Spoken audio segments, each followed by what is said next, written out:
এনটিভির নিয়মিত আয়োজন সংলাপ প্রতিদিনে আপনাদের প্রত্যেককে স্বাগত জানাচ্ছি। আমি শফিক শাহিন।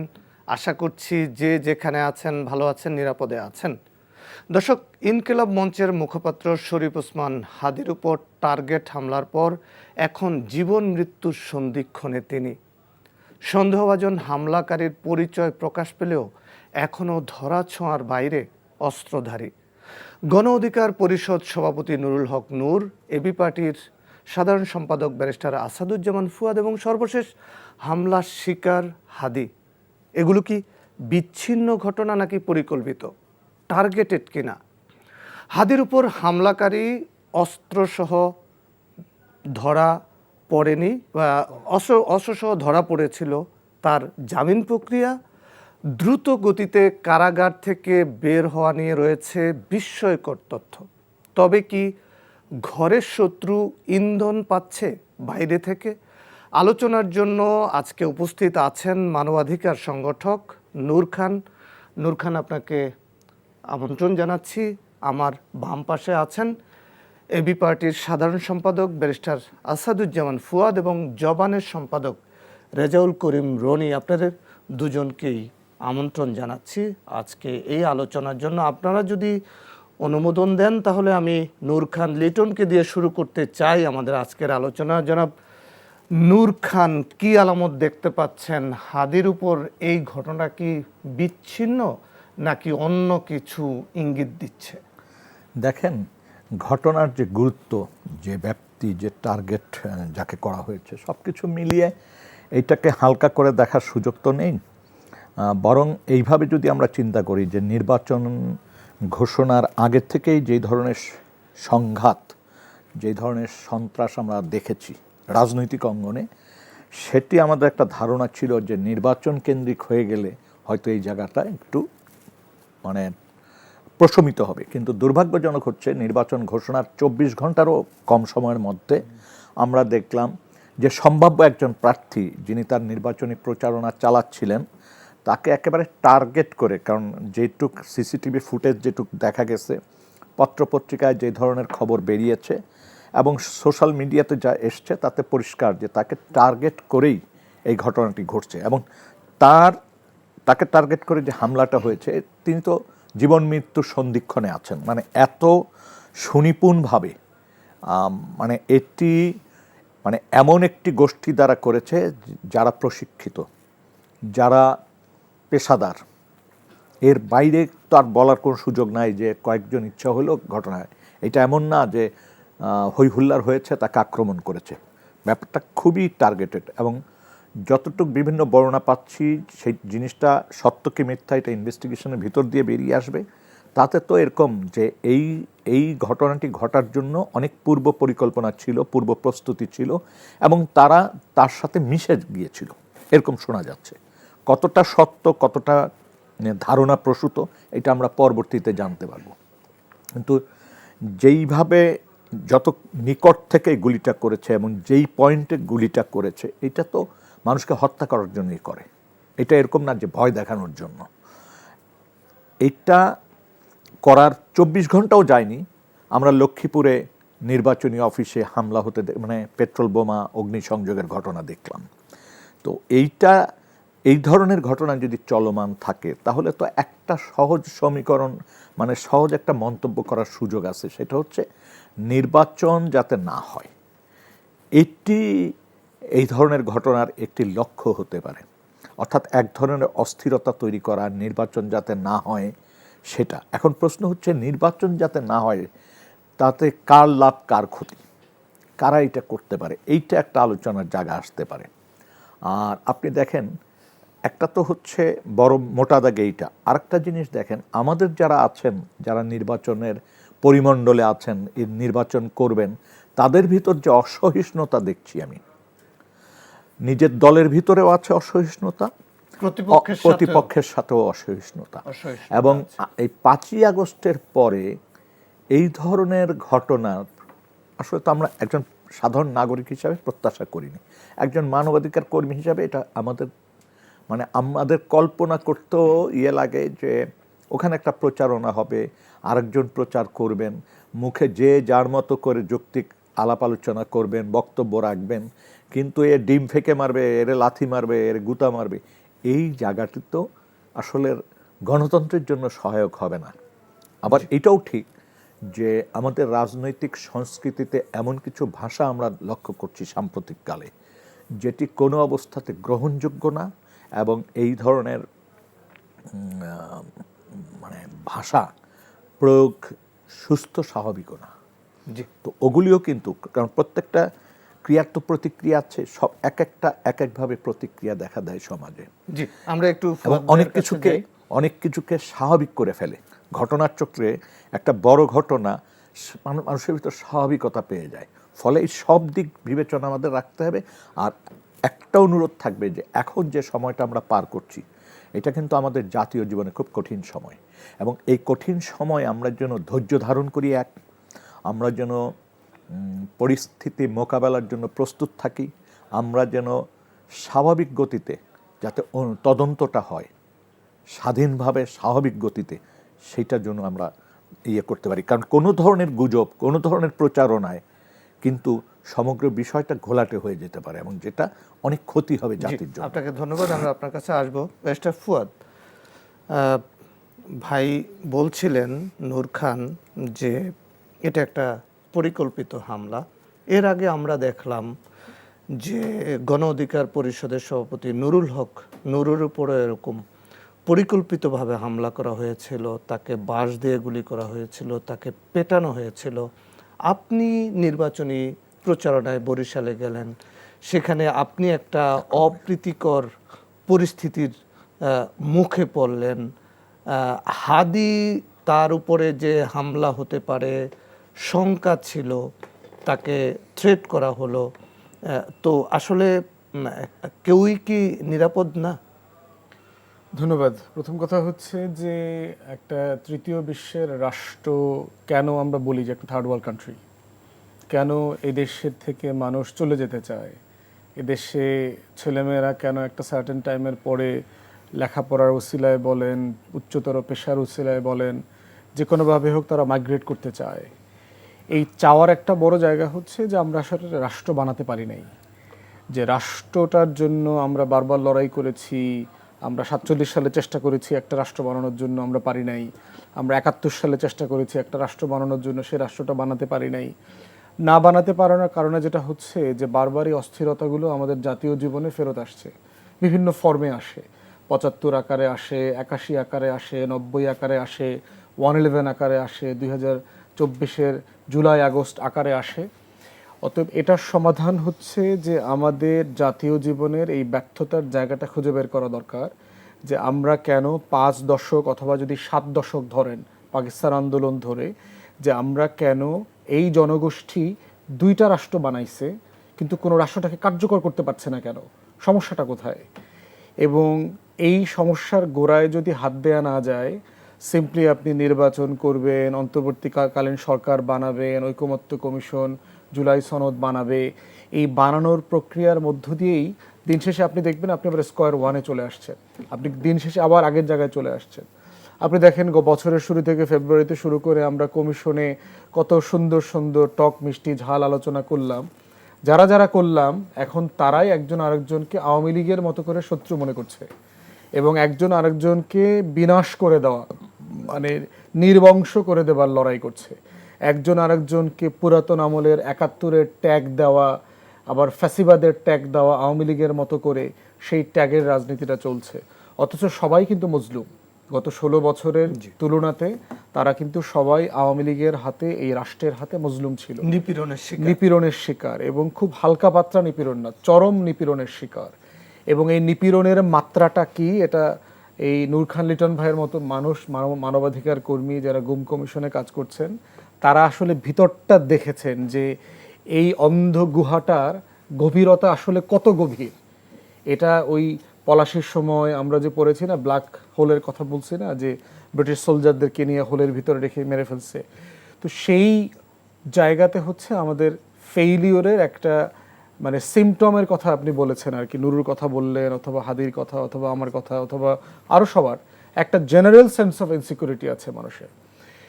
একটা বড় জিনিস দেখেন যে আপনি এই যে বিশাল সংখ্যক আর্থসামাজিক যে বাস্তবতাটা, এই বাস্তবতাটাকে অ্যাড্রেস না করলে কি আপনি শুধু রাজনৈতিক সমাধান করতে পারবেন?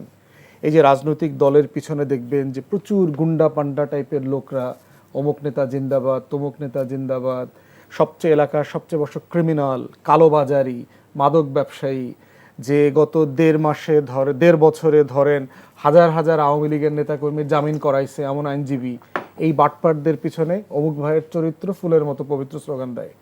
মানে তার কনসিয়াসনেসের লেভেলটা দেখেন। তাহলে এই ছেলেমেয়েরা তো লেখাপড়া করছে, স্কুল কলেজে গেছে, তাহলে তার আসলে কি শিখলো? তার বিবেকবোধ কোথায়? আবার কিন্তু দেখেন সেই তারা তো আবার আমরা দেখলাম যে হাদির সাথে মিশছে, তার নির্বাচনী ক্যাম্পেইন করলো, আবার তারাই আবার হাদিকে গুলি করে দিল। ওইটা এটা তো বলতেছি। তাহলে মনে হচ্ছে যে আপনি রাষ্ট্রকে মোটা দাগে একটা বিশাল জনগোষ্ঠীকে যেখানে নেবার কথা ছিল সেই জায়গাতে আমরা নিতে পারি নাই।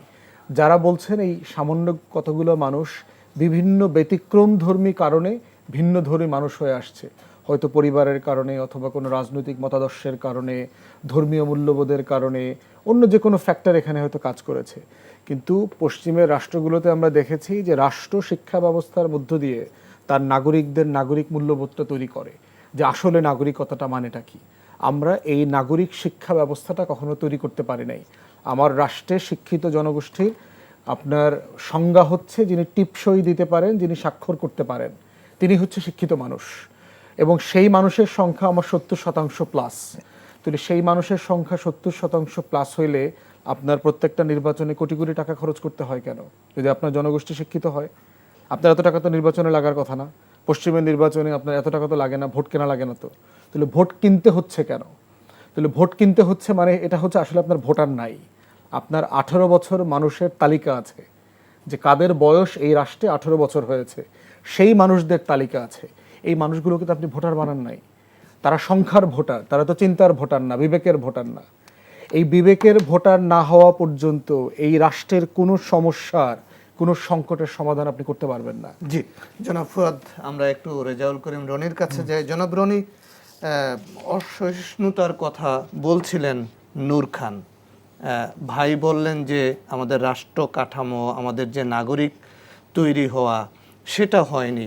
এখন এমন প্রেক্ষাপটে দাঁড়িয়ে আমরা দেখলাম যে ঘটনা ঘটার সাথে সাথেই এই ঘটনাকে কয়েক পক্ষ থেকে রাজনৈতিক কালার দেওয়ার চেষ্টা করা হলো, দায় চাপানো হলো। এমনকি আমরা দেখলাম যে হাদির সাথে যিনি প্রবল প্রতিদ্বন্দ্বী জনাব মির্জা আব্বাস, তিনি যখন সহমর্মিতা জানানোর জন্য হসপিটাল পর্যন্ত ছুটে গেলেন, তাকেও দুয়োধ্বনি দেওয়া হলো, তার সাথে খারাপ আচরণ করা হলো। মানে কি বুঝছেন বা কি বলবেন? জি ধন্যবাদ। যে যেখান থেকে দেখছেন সবাইকে আমার সালাম এবং কৃতজ্ঞতা। এইখানে ফুয়াদ ভাই যে আলোচনাটা করলো এটা খুব বেসিক আলোচনা, একদম প্রাইমারি আলোচনা। এই আলোচনাটা আমরা এই বিগত 15-16 বছর যাবতই আমরা এই আলোচনাটা করতেছি, এবং এই আলোচনার সমাধান রাতারাতি হয়ে যাবে না। তো গণ অভ্যুত্থানের ফলে একটা সুযোগ তৈরি হয়েছিল এটা দ্রুত সময়ের মধ্যে সমাধানের জন্য। সেই জন্য আমরা বলছিলাম যে আমরা এখন যে সময়টার মধ্যে আছি, এই সময়টাকে আমরা বলি একটা ট্রান্সফরমেটিভ টাইম, বা ধরেন ট্রান্সফরমেটিভ রিয়ালিটি বা ট্রানজিশনাল পিরিয়ড। তো এই পিরিয়ডটার মধ্য দিয়ে আপনার যেটা দরকার সেটা হলো, ধরেন 5 তারিখে আপনি কি পাইছেন সেটা মনে রাখা দরকার। 5 তারিখে আমার মনে হয় বেসিক আমরা কিছু অর্জন করিনি। কারণ 5 তারিখে যদি আমরা বেসিক কিছু অর্জন করতাম, 5 তারিখের পরে গণ অভ্যুত্থানের আপনার সৈনিক যারা, তাদেরকে তো এরকম ব্যাঘুরে প্রাণ দেওয়ার পরিস্থিতি হওয়ার কথা না। তার মানে 5 তারিখের অর্জনের ব্যাপারে আমার আর আশাবাদী হওয়ার কোনো জায়গা থাকতেছে না। কিন্তু একটা জিনিস তো আমরা শিওরলি অর্জন করছিলাম, সেটা হলো আপনার যেটাকে বলে যে আপনার সলিডারিটি। যে ছেলেটা ব্রাকের ছেলেটা আপনার রাস্তায় নামলো, ওটা কিন্তু বিসিএস চাকরিতে জীবনে বসবেও না। যে হকার, সে কিন্তু জানেও না যে হাসিনা আসলে কোন লেভেলের জালিম, কিন্তু সে বলতেছে যে এইভাবে তো হইতে পারে না, অন্যায়। নাইমা আসলো এই যে সলিডারিটি, এই যে ইউনিটি তৈরি হইল, এইটাই হলো আপনার 5 তারিখের অর্জন। এইটাকে জাস্ট আপনি কন্টেন্ট করলে নেশন দাঁড়ায় যায়। এখন আপনি এটা কন্টেন্ট করতে পারেন না কেন? কন্টেন্ট করতে পারেন না হইলো আপনার করাপ্ট ইস্টাবলিশমেন্টের কারণে। আপনার পলিটিক্যাল, নন পলিটিক্যাল ইস্টাবলিশমেন্ট যেটাকে বলি আমরা, যেটাকে বলি যে আপনার এটা মানে যাদের হাতে ক্ষমতার অলওয়েজ কুক্ষিগত থাকে, মানে ক্ষমতার সেন্টারে যে অংশটা থাকে, যারা রাষ্ট্রের ভেতরে রাষ্ট্র গড়ে তুলতে পারে, যারা সমস্ত কিছুর মধ্যেই সব যা কিছু হোক, হ্যাঁ, বিপ্লব হোক বা না হোক, ক্ষমতার সেন্টারে তারা থাকে। এই যে প্রক্রিয়া, এবং এই প্রক্রিয়ার মধ্যে একটা ধরেন একটা সর্বদলীয় ঐক্য আছে, এখানে কোনো রাজনীতি নাই, কিন্তু একটা সর্বদলীয় ঐক্য আছে, এবং সেই ভয়ঙ্কর ভিসিএস সার্কেল সেটা আপনার একদম মানে কলোনিয়াল পিরিয়ড থেকে এইভাবে চলতেছে।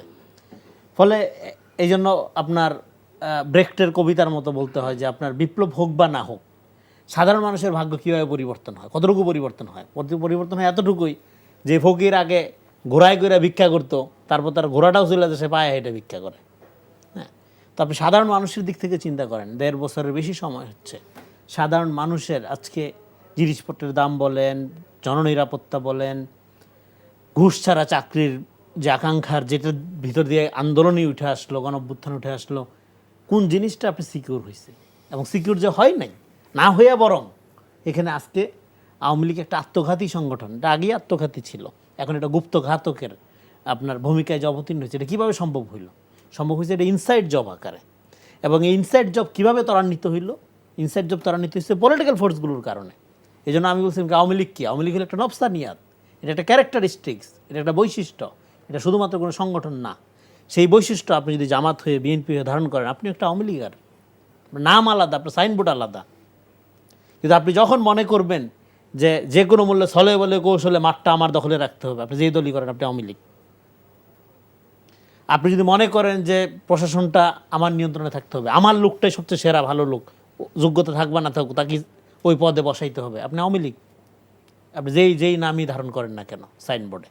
তো ফলে এই প্রক্রিয়ার মধ্যে, এবং আমরা হাসিনা চলে যাওয়ার পরে আমি প্রথম দিন থেকে বলতেছিলাম আমরা যে পিরিয়ডটার মধ্যে আছি, যে স্টেজের মধ্যে আছে, সেটার নাম হলো, এটাকে আমি বলতেছিলাম যে let fascism, fascism without Sheikh Hasina. খালি হাসিনা না পালা গেছে, পুরা কাঠামো তো রয়ে গেছে। ফলে এই পুরা কাঠামোর সুযোগ আপনি নানাভাবে, এবং যারা ছিল এই যে আমি যেটা বললাম যে করাপ্ট ইস্টাবলিশমেন্ট, পলিটিক্যাল এবং নন পলিটিক্যাল, তাদের যে ঐক্য, তার মধ্যে দিয়ে এই কাঠামোকে আরও দ্রুত গতিতে ব্যবহার করে তারা একটা কেওয়াটিক কন্ডিশন জিয়ে রাখছে, জনগণ থেকে ক্ষমতাকে বিচ্ছিন্ন করা। আপনার গণঅভ্যুত্থানের মধ্যে দিয়ে ঘটনা কী ঘটছিল? গণঅভ্যুত্থানের মধ্যে ঘটনা হয়েছে যে ক্ষমতা ফাংশন করে টপ টু বটম, আর গণঅভ্যুত্থানের উল্টায় যায়, বটম টু টপ হয়ে যায়। আমাদের মতো লোক, হাদির মতো লোক চলে আসছে কোথার থেকে? গণঅভ্যুত্থানের মধ্যে দিয়ে, কারণ ক্ষমতাটা আপনার টপে ছিল না, বটমে চলে আসছে। এইবার এটা তো আর ভালো লাগবে না, এই করাপ্ট ইস্টাবলিশমেন্টের তো ভালো লাগবে না। ক্ষমতা তো এই তথাকথিত ছোটো লোক ফকিন্নির ছেলেদের হাতে তো ক্ষমতা এম্পাওয়ার্ড হয়ে গেলে তো মুশকিল, তাদের হাতে তো ক্ষমতা দেওয়া যাবে না। হ্যাঁ, ফলে এইটার বিরুদ্ধে, এটা যেই দলেরই হোক, যেই মতেরই হোক, যেই পথেরই হোক, তাকে দমন করার ক্ষেত্রে সর্বদলীয় ঐক্য আছে। এবং এইটা করার ক্ষেত্রে আপনি এই জন্যই আপনি যে প্রশ্ন করলেন যে ধরুন ঘটনা ঘটার সাথে সাথেই এটাকে যে পলিটিসাইজ করা, এক হাসপাতালে চলে যাওয়া, তারপর তার সাথে দুর্ব্যবহার করা, আবার আরেক দল কোনো বিনা তদন্তেই আপনার রায় দিয়ে দেওয়া হাসিনার মতো করে যে হ্যাঁ অমুক করে ফেলেছে। তো আপনার এই ঘটনা, কোনো ঘটনা ধরেন এই ধরনের যখন কোনো ঘটনা ঘটে, পলিটিক্যাল ভায়োলেন্স, এবং যেটা ভৌতিকভাবে ঘটানো হয়, যেটাকে আপনার সরাসরি আইডেন্টিফাই করা যায় না এটা কে ঘটিয়েছে, একজন আরেকজনের দিকে আপনার কী বলে অভিযোগের তীর নিক্ষেপ করে, সেটা বের করার একটা পদ্ধতি আছে। সেই পদ্ধতিটা বললে এই পয়েন্ট শেষ করি এবারের পর্ব। সেটা এখনকার যে নিউ ইয়র্ক সিটির মেয়র জোহরান মামদানি, তার বাবা মাহমুদ মামদানি বিখ্যাত স্কলার, কলম্বিয়া ইউনিভার্সিটিতে পড়ায়, তার একটা ইন্টারভিউ আমি অনুবাদ করছিলাম। সেখানে উনি একটা কথা বলছে, এরকম যে পলিটিক্যাল ভায়োলেন্স হয়, যেই ভায়োলেন্সগুলোর মধ্য দিয়ে আসলে একদল আরেক দলকে মুখোমুখি দাঁড় করে দেওয়া হয়, বা পুরা পলিটিক্যাল প্রসেসটা ধরেন একটা প্রসেস গড়ে উঠতেছে, এর মধ্যে একটা ভায়োলেন্স ঘটাই দিয়ে বা একটা কিলিং ঘটাই দিয়ে পুরো প্রসেসটাকে আপনার স্টপ করে দেওয়া হয়। এই ঘটনাগুলো যে ঘটনা খুঁজে পাওয়া যায় না কে ঘটাচ্ছে, কিন্তু এটা খুঁজে পাওয়ার একটা পদ্ধতি আছে। লম্বা আলাপ শর্ট করে বলি, পদ্ধতিটা হলো সবসময় দেখবেন বেনিফিশিয়ারিকে। আপনি ধরেন এখন বিএনপি জামাতের দিকে আঙুল তুলছে, জামাত বিএনপির দিকে আঙুল তুলছে, এগুলো আমরা বুঝি, এগুলো পলিটিক্যাল রেটরিক্স, এবং এতে করে জনগণ বিরক্ত হয়। হ্যাঁ, তো কিন্তু আসলে তো আমাদের যে জায়গায় ঐক্য দরকার সেটা হলো জাতীয় স্বার্থের ব্যাপারে ঐক্য দরকার। দলীয় স্বার্থের রাজনীতি বহু করছেন আপনারা, 54 বছরে দলীয় স্বার্থের রাজনীতি করার ফল কি?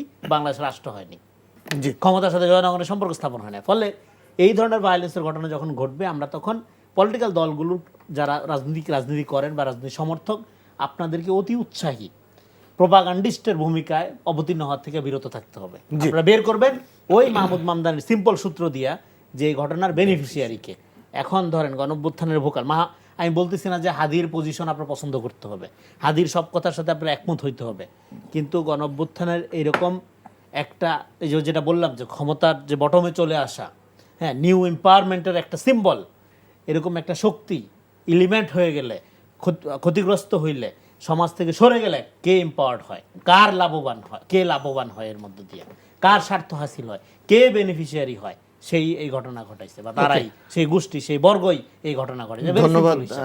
আপনাকে জনাব নূর খান।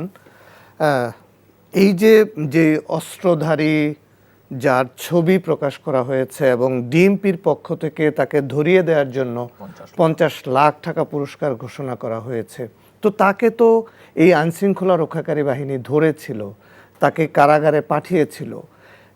এত দ্রুত গতিতে সে কিভাবে বের হলো, এর পেছনে কারা কলকাঠি নাড়লো, জামিন নিয়ে বের হয়ে গেল এবং জামিন পাওয়ার পরে তার বের হওয়ার প্রক্রিয়াটা অত্যন্ত দ্রুত গতিতে হয়েছে? দেখেন, এখানে প্রথম হচ্ছে আমি একেবারেই রনি ভাইয়ের সাথে একমত যে এখনই আমাদের সময় আসেনি যে ঘটনার সাথে কে যুক্ত। আমরা ছবির বিশ্লেষণগুলি শুনছি, দেখছি, কিন্তু এটা নিশ্চিত করে বলা যাচ্ছে না যে ঘটনার যিনি ঘটিয়েছেন আর আমরা যাকে সন্দেহ করছি একই ব্যক্তি কিনা। যদি ব্যক্তি এক হয় তাহলে প্রশ্ন থাকেই, খুব স্বাভাবিকভাবে প্রশ্ন থাকে যে কিছুদিন আগে সে ধরা পড়লো অস্ত্রসহ, এত কম সময়ের মধ্যে সে বেরিয়ে আসলো কিভাবে। এটা খুব সিম্পল একটা হিসাব। বাংলাদেশে 5ই আগস্টের পরে অনেকেই গ্রেপ্তার হচ্ছেন, কিছু মানুষ গ্রেপ্তার হচ্ছেন যারা জেলখানাতেই আছেন, পচতেছেন, আর কিছু মানুষ আছে তারা খুব অল্প সময়ের মধ্যে জামিনে বেরিয়ে আসছেন অথবা অন্য কোনো পদ্ধতিতে বেরিয়ে আসছেন। আমি জানি না অন্য কী কী পদ্ধতিতে বেরোনো যায়, আমার একটু খটকা আছে।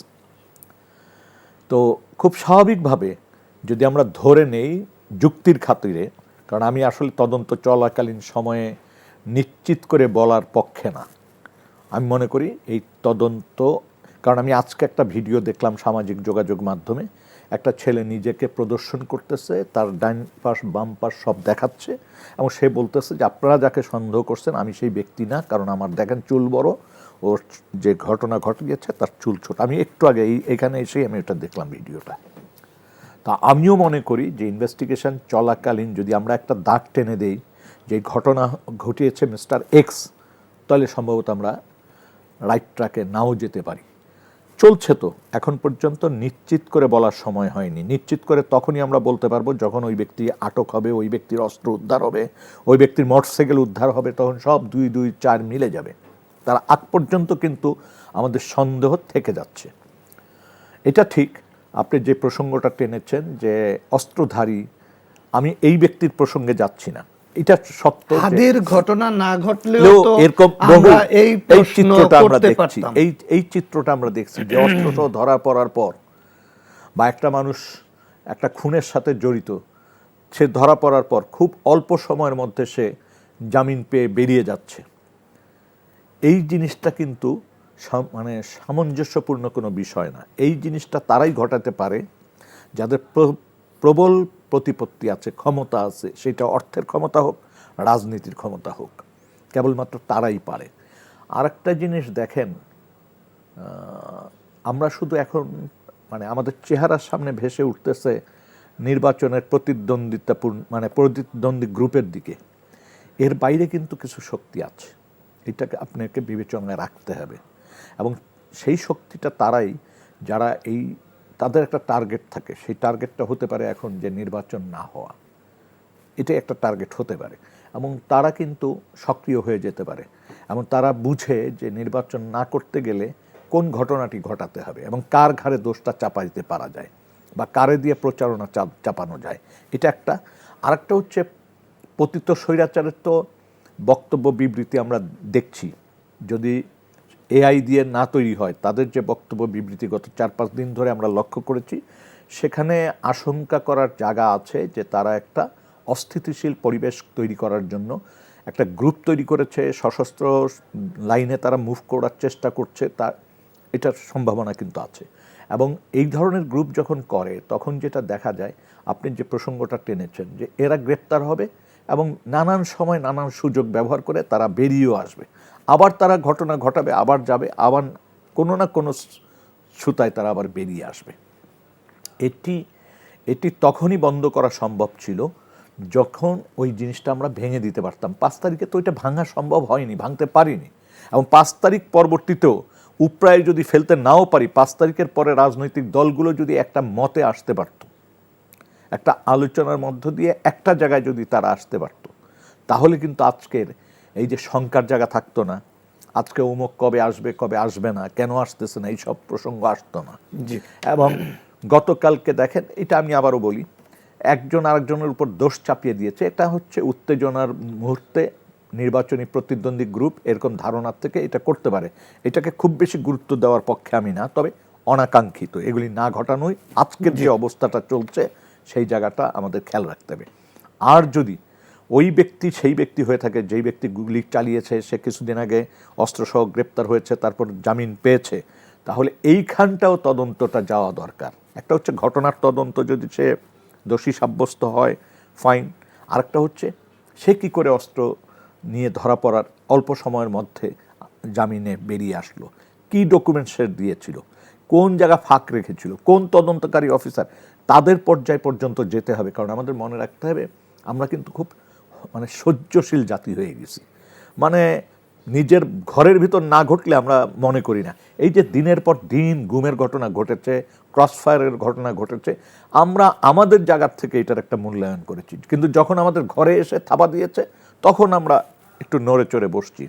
আজকেও কিন্তু আমাদের খেয়াল রাখতে হবে যে এই ধরনের মানুষদেরকে যারা কারাগার থেকে নানান পন্থায় বের করে আনেন, সহজ পন্থায় তো এটা বেরোবে না, স্বাভাবিক পন্থায় তো বের হওয়ার সুযোগ নাই, তার মানে কোনো কূটকৌশলের আশ্রয় নিয়েই তাকে বের হইতে হয়েছে, সেইটার সাথে কারা জড়িত, যদি সেই জায়গা পর্যন্ত আপনি তদন্ত চালাতে পারেন তাহলে ভবিষ্যতে এই পথটা বন্ধ হওয়ার একটা সুযোগ আছে। আর নাহলে এইভাবে ধরা পড়বে, অঘটন ঘটাবে, তারপর জেলে যাবে, জেল থেকে বেরিয়ে আসবে, আবার অঘটন ঘটাবে, হবে, তারপরে দাঁড়াবে কি, আইন শৃঙ্খলা রক্ষাকারী বাহিনী বলবে যে এইভাবে তো চলে না, সো শুট করো। জি, তার মানসিকতা ওখানে চলে যাবে। সেটা চাই না। জনাব ব্যারিস্টার ফুয়াদ, ছাত্রলীগের অস্ত্রধারী সন্ত্রাসী সে ধরা পড়ল, তারপরে কোন প্রক্রিয়ায় তাকে জামিনে দ্রুত গতিতে বের হওয়ার পেছনে কারা কারা ভূমিকা রাখতে পারে? এখানে কি শুধু এটা তার অধিকার যে সে জামিন পাবে, নাকি এখানে রাষ্ট্রেরও কিছু করার আছে? রাষ্ট্রের সিরিয়াস ব্যর্থতার জায়গা আছে, যেটা লিটন ভাই বলেছে যে আমরা তো 5 তারিখের যে ফলটা আমাদের যেভাবে পারার কথা ছিল সেটা আমরা পারতে পারি নাই। যেমন ধরেন, আপনি যদি একটা ডাব গাছে শুট করে ডাবটা পারার চেষ্টা করেন, সেই ডাবটা কিন্তু পানি সহ ফেটে পড়ে যাবে, কিন্তু পাখি কিন্তু শুট করে মারা যায়, ওটা ফ্লোরে মাটিতে পড়তে পড়তে কখনো আপনি জবাই করে খাওয়া ফেলতে পারবেন আর কি।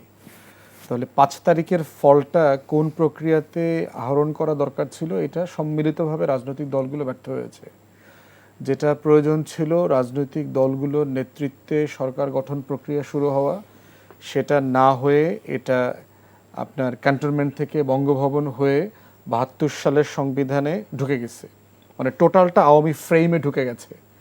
এখন আওয়ামী ডিমের বক্সের ভিতরে ঢুকে আমরা সবাই বলার চেষ্টা করছি যে আমরা গণ অভ্যুত্থানের পক্ষে শক্তি, কিন্তু ওটা হচ্ছে ওই মুরগির ডিমের বাচ্চার মতো, যে আসলে আওয়ামী ওই বাসাটার ভিতরে বাস করে, বাসায় বসবাস করে সে প্রত্যেক দিন কিচিরমিচির করে বলছে আমি কিন্তু গণ অভ্যুত্থানের পক্ষে শক্তি, অথচ সে দেয়ালটা ভাঙছে না। তাহলে আমরা গণ অভ্যুত্থানের পক্ষে যারা ছিলাম গত 5 থেকে 8 তারিখের ভিতরে আমাদেরকে আমাদের ছাত্র যে শক্তি ছিল তখনকার বৈষম্য বিরোধী ছাত্র আন্দোলন, রাজনৈতিক দলগুলোকে পরিকল্পিতভাবে একটা ফেইল্ড স্টেটের দিকে নিয়ে যাওয়া হয়েছে, এবং এই গণ অভ্যুত্থানের ফল যেন সম্মিলিতভাবে আমরা নিতে না পারি সেই আয়োজনটা করা হয়েছে, এবং এই আয়োজন আমাদের ইতিহাসে এর আগে আরও কয়েকবার করা হয়েছে। তো সেই জায়গাতে আমরা বোধ করছি যে আমাদের একটা সম্মিলিত ফেইলিয়ার আছে, যে আমরা জাতীয় সরকার করতে পারি নাই। আমরা যদি সব দল মিলে সেদিন প্রফেসর ইউনূসের নেতৃত্বে টেকনোক্র্যাট এবং পলিটিশিয়ান মিলে একটা জাতীয় সরকার করতাম, প্রয়োজনে 31 দফার উপরেই হইতো, দফা আরও বেশি কম হইতে পারতো, তাহলে এই সংস্কার কমিশনও করা লাগতো না, সংস্কারের জন্য আগামী পার্লামেন্টের উপর ভর করাও লাগতো না। 3 থেকে 5 বছর আপনি পুরো আওয়ামী ফ্যাসিবাদ মুক্ত পরিষ্কার পরিচ্ছন্ন অভিযান করে এই কাজগুলো করতে পারতেন। যেই প্রশ্নটা করেছেন, দেখেন আমরা তো জানি গণ অভ্যুত্থানের পক্ষের রাজনৈতিক দলের উকিলরা শত শত কোটি টাকা জামিন বাণিজ্য করেছে গত 1.5 বছরে। বেক্সিমকোর উকিল কে হবে সেই নিয়ে আইনজীবীদের ভিতরে হাতাহাতি হয়েছে। কে সালমান এফ রহমানের উকিল হবে, কে সালমান এফ রহমানের এই যে কোম্পানি আপনার অ্যাডমিনিস্ট্রেশনে দিয়ে দিয়েছে বাংলাদেশ ব্যাংক, রিসিভার কে হবে, অ্যাডমিনিস্ট্রেটর কে হবে, রিটেইনারশিপ কে পাবে, এইটা নিয়ে বাড়াবাড়ি হয়েছে। রানা প্লাজার রানার জামিন কে করাবে, স্বাস্থ্যর আপনার একটা দালাল ছিল মিঠু সাম্বডি, আপনারা জানেন, জি, মিঠু। মিঠু, এই মিঠুর দুদকের মামলায় তার জামিনটা কে করাবে। অতএব এই প্রতিযোগিতা আমরা দেখেছি। এবং এই যে গুন্ডার কথা বললেন, যাকে নিয়ে এখন আলাপ হচ্ছে, র্যাবের মামলায় সে যা আপনার গ্রেফতার হয়েছিল, তার মামলার জামিনও করেছে বাংলাদেশে একটা বড় রাজনৈতিক দলের একজন বড় আইনজীবী নেতা, যিনি কদিন পর নির্বাচন করবেন। এবং এই রকম অনেক আইনজীবী নেতাকে আমরা জানি যারা আওয়ামী লীগের চিহ্নিত শত শত সন্ত্রাসীর জামিনের ডিল করছেন, শত শত কোটি টাকায় ডিল করছেন। এবং এই ডিলের সাথে পুরোটা আছে, কোন কোর্টে মামলা যাবে, সেই জাজ, মোহরি, ক্লার্ক, উকিল, কোন চেম্বার ডিল করবে, এই পুরো প্রসেস, এবং প্রিজন থেকে কিভাবে কয় তারিখে কোন দিন বের হবে, এই পুরো প্রসেস, পাসপোর্ট রেডি করে সীমানা পার করে দেওয়া পর্যন্ত কন্ট্রাক্ট। এবং বড় বড় রাজনৈতিক দলের নেতাদের চিহ্নিত গাড়িতে করে করে সীমান্ত পার করে দিয়ে আসা হয়েছে। কদিন আগে দেখেছেন দুদকের চেয়ারম্যান একটা ইঙ্গিতে কথা বলেছেন যে আওয়ামী আমলের লুটের টাকা কারা শেল্টার দিয়ে বাইরে পাচার করেছে তাদেরকে ভোট দিবেন না, এরকম একটা কথা বলছে সে, দেখবেন। তো এগুলো আমরা একদম স্পেসিফিকলি জানি যে কোন এলাকাতে কোন দলের কোন নেতার গাড়িতে কয়টার সময় আওয়ামী লীগের কে কয় বস্তার বিনিময়ে ওই পারে গেছে। বিজিবির কাপুর পরায়া মিলিটারি অফিসাররা ওই পারে সীমানায় পৌঁছায় দিয়ে আসছে। এরকম ক্রিমিনাল অফিসারও আমাদের আর্মড ফোর্সেসে এখনো রয়ে গেছে, যদিও অধিকাংশ সশস্ত্র বাহিনীর অফিসাররা হচ্ছে জাতীয়তাবাদী, প্রচণ্ড সৎ এবং দেশপ্রেমিক। অধিকাংশ জওয়ানরা দেশপ্রেমিক, গণ অভ্যুত্থানের পক্ষে, কিন্তু এই ক্রিমিনাল অংশটাকে কিন্তু আমরা পরিষ্কার পরিচ্ছন্ন করতে পারি নাই। এই ফেইলিওরের জায়গায় একজন পুলিশ অফিসার আমাকে গত কদিন আগে বলছে যে আমরা যখন আমার এলাকাতে মাদক নিয়ে কথা বলছি, বলতেছে ভাই এই জেলার সবচেয়ে টপ মাদক ব্যবসায়ীকে অমুক দিন ধরে দিলাম, 3 দিনের ভিতরে জামিন নিয়ে বের হয়ে আসছে, 11 জন উকিল দাঁড়াইছে তার জন্য। তাহলে আপনি চিন্তা করে দেখেন এখন পুলিশ কি করবে। আপনি নিজেও তো একজন আইনের লোক, কি বলবেন তাহলে? নীতি নৈতিকতা দলীয় অবস্থানটা কোথায় থাকে? তা ওয়েল দেখেন, আমার চেম্বারেও অনেক বিগ শট আসছে, বাংলাদেশের অনেক বড় বড় কোম্পানির ডিল নিয়ে আসছে, তাদের রিটেইনারশিপ, তাদের মামলা মোকদ্দমা করছি না, তো রিটেইনারশিপ নেই না নেওয়াতে কি হচ্ছে, আমাদেরকে অভাবী জীবনযাপন করতে হচ্ছে। যে আমাদের এখন ক্যারিয়ারের পিক টাইম, আমার তখন অনেক টাকা ইনকাম করার কথা, কিন্তু আমি তো অনেক টাকা ইনকাম করতে পারছি না। এখন প্রশ্ন হচ্ছে যে আপনি আসলে কি ধরনের জীবন বেছে নেবেন, সেটা তো মূল্যবোধের ব্যাপার। ওই যে ক্রিমিনাল লাইফস্টাইলের কথা বলছেন না, যে আপনি একটা ক্রিমিনাল আওয়ামী লাইফস্টাইল বেছে নেবেন কিনা, কারণ এগুলো হচ্ছে আওয়ামী চরিত্র, যে দল করেন খাইসলতে আপনি আওয়ামী লীগ, আপনি আওয়ামী আইনজীবী, আসলে আপনি আওয়ামী দুদক কর্মকর্তা, আপনি আওয়ামী কারা কর্মকর্তা, আপনি আওয়ামী জাজ। এবং দেখেন এখন সুপ্রিম কোর্টের চিফ জাস্টিস রিটায়ার করছেন আগামী 1-2 সপ্তাহের মধ্যে। কোর্টের একজন ক্রিমিনাল এবং করাপ্ট জাজকে একটা বড় দলের পক্ষ থেকে লবি করা হইতেছে, কারণ সে সিনিয়র, তাকে চিফ জাস্টিস বানানোর জন্য, হাইলি করাপ্ট।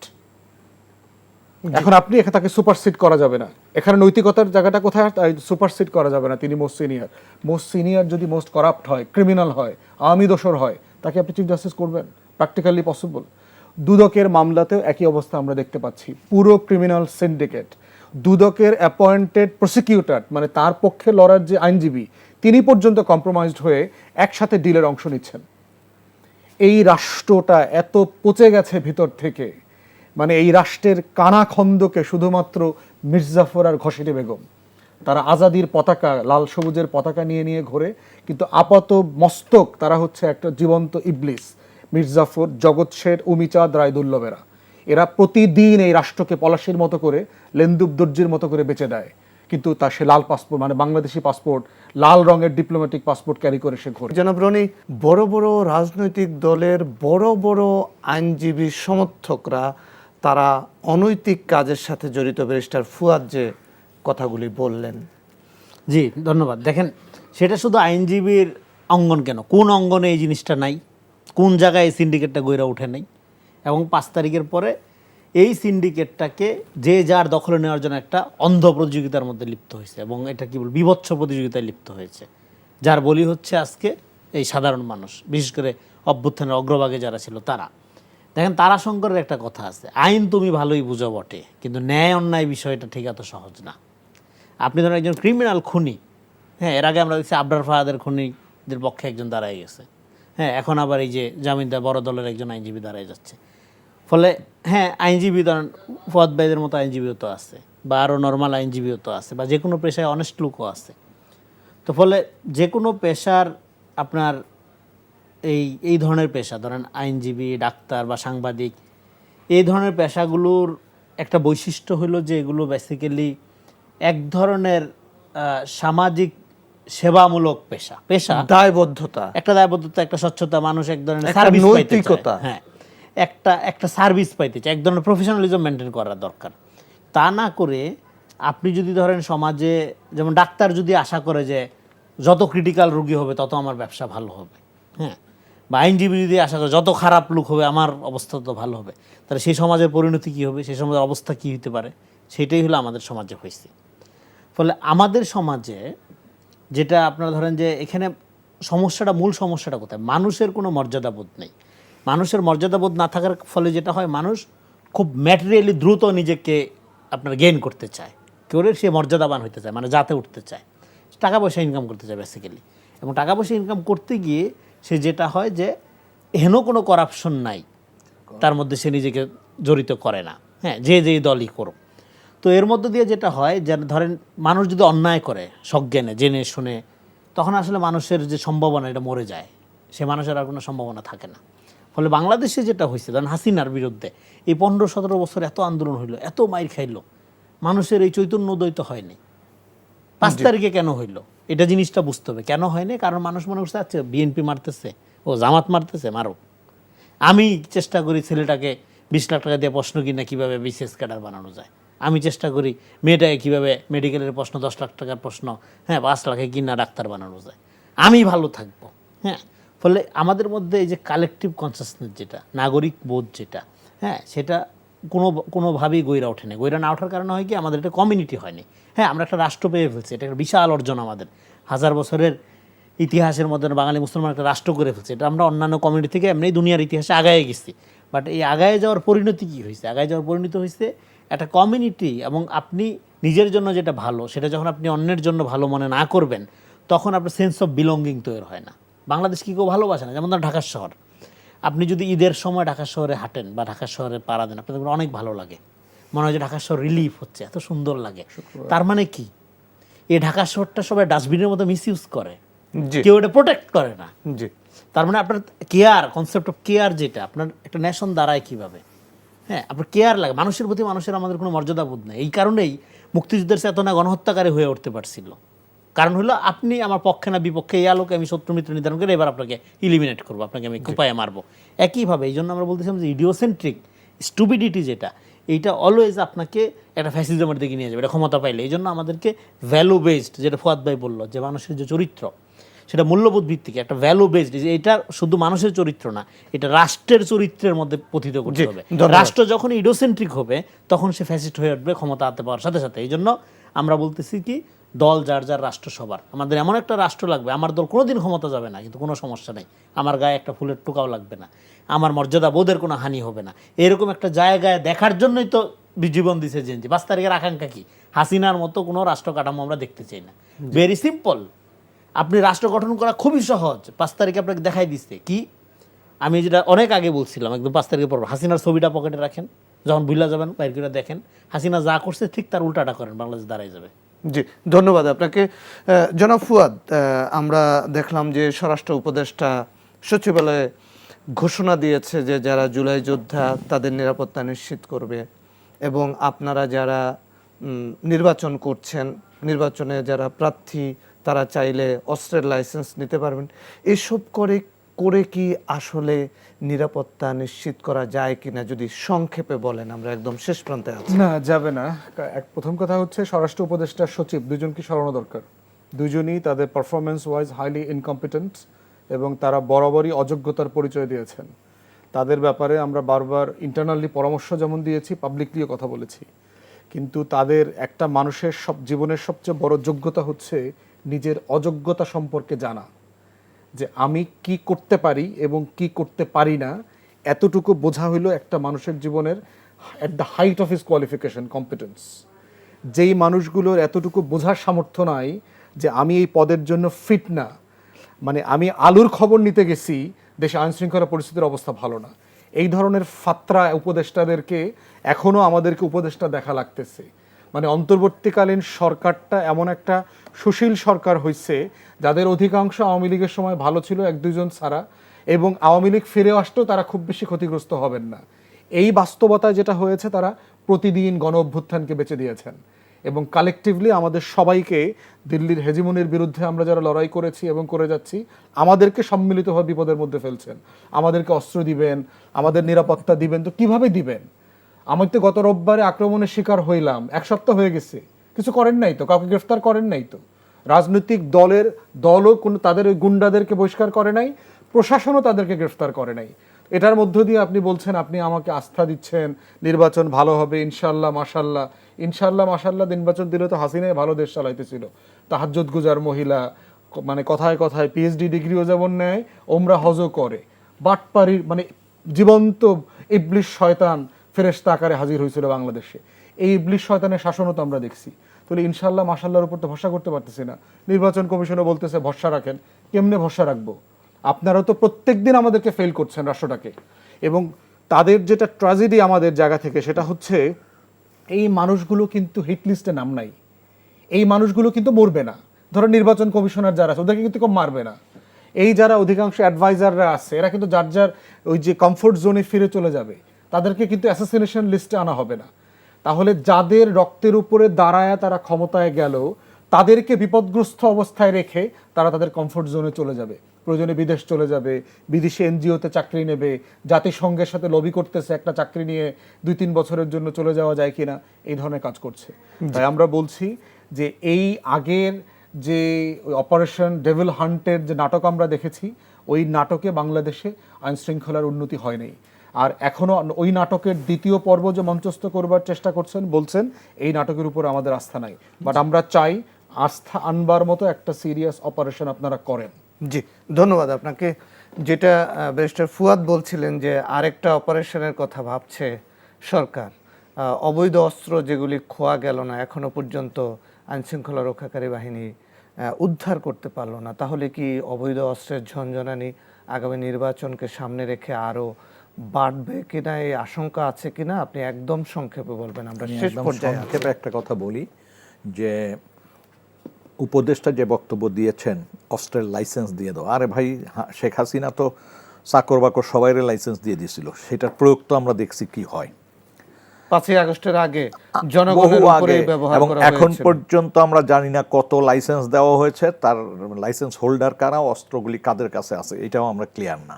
তারপর হচ্ছে 5ই আগস্টের এই অভ্যুত্থান কেন্দ্রিক সময়ে অনেক থানাগুলির থেকে অস্ত্র লুট হয়েছে, সেই অস্ত্রের একটা বড় অংশ এখন পর্যন্ত বাইরে আছে। আজকে প্রায় 1 বছর 4 মাস হয়ে গেল নতুন সরকার মানে অন্তর্বর্তীকালীন সরকারের। এর আগেও শুনেছি যে তারা অস্ত্র উদ্ধারে ড্রাইভ দিচ্ছেন, কিন্তু সন্তোষজনক না, এখন পর্যন্ত ওই কথা থেকে যাচ্ছে। আর শুধুমাত্র ক্যান্ডিডেটদেরকে আপনি নিরাপত্তা দিবেন, এই গণ অভ্যুত্থান যেটা সংগঠিত হয়েছিল তার যে নেতৃত্ব, সেই নেতৃত্বের উপরই তো এখন আঘাত আসতেছে, সেই জায়গাটি আপনি কিভাবে নিশ্চিত করবেন? আর শুধুমাত্র একজন পুলিশ নিয়োগ দিয়ে বা 2জন পুলিশ নিয়োগ দিয়ে আপনি এক একজনকে পাহারা দিবেন, এটা কি নিরাপত্তার নিশ্চিত করে? আপনি মানুষকে নিরাপত্তা বোধ তৈরি করার জন্য যে কাজগুলি করা দরকার সেই কাজগুলি আপনি করেন। দ্বিতীয় হচ্ছে আপনি দৃশ্যত যে কাজগুলি করলে মানুষ অনুপ্রাণিত হবে যে হ্যাঁ আমার নিরাপত্তার জন্য যথেষ্ট। ওই যে একটা কথা ফুয়াদ ভাই বললেন না যে আলু খুঁজে বেড়াইছেন, মাংস আর আলু কোনটা বেশি, এইভাবে বলে তো লাভ নাই।